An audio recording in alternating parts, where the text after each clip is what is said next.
What do you need to know about cannabis packaging and labeling?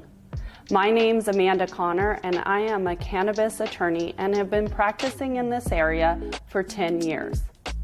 Cannabis is becoming more and more popular in the United States, with a large majority of states having some form of cannabis programs, either medical or adult use. Cannabis packaging and labeling varies state by state.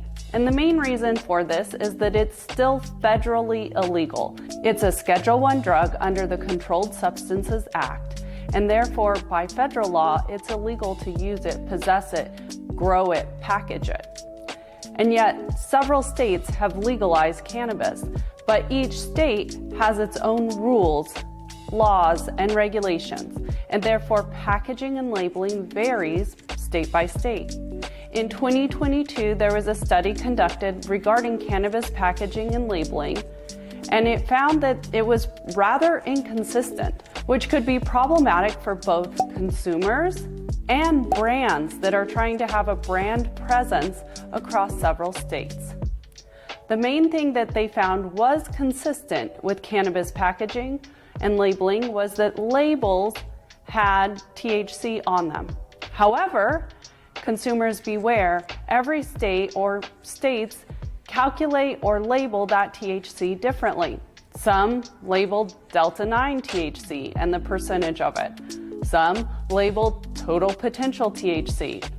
Others label various forms of THC, including Delta-8, Delta-9, and others.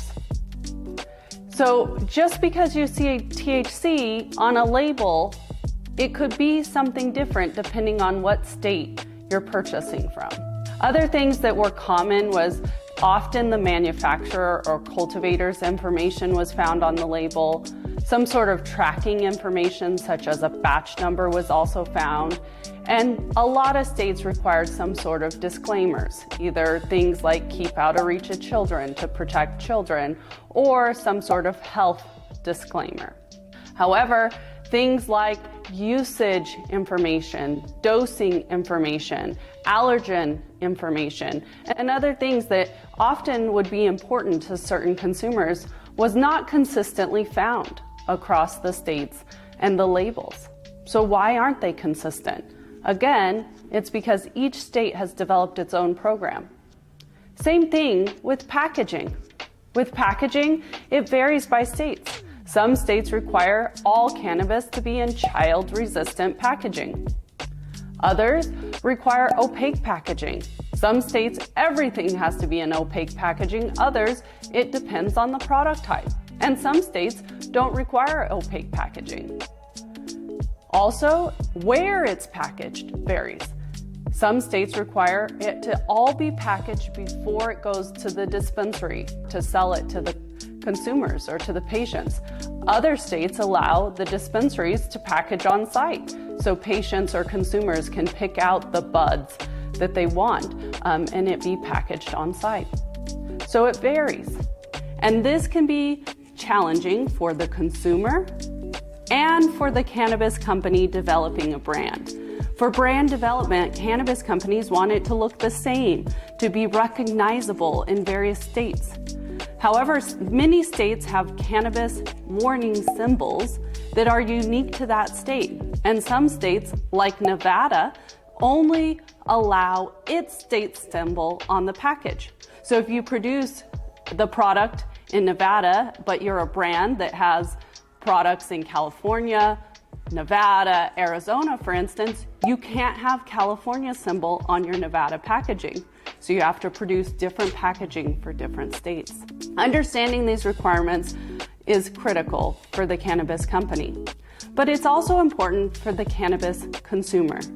You want to understand the information you're provided on the label and be able to digest it and know what you're getting. And as the states vary and the rules and requirements vary, it's important to educate yourself. You can do that through research, contacting the regulators, or simply asking the dispensary when you purchase it as a consumer. As a brand, it's critical to understand the state's rules, and they can learn that, again, through research or working with a cannabis attorney that's familiar with that local requirements. However, I believe, and many argue, that having consistent requirements across the board is important. So when do we think we'll see that? I don't think we'll see that until the federal government acts, until it reschedules or deschedules cannabis. At that time, I think we'll see some federal standards for packaging and labeling. What information do you think should be on a cannabis label?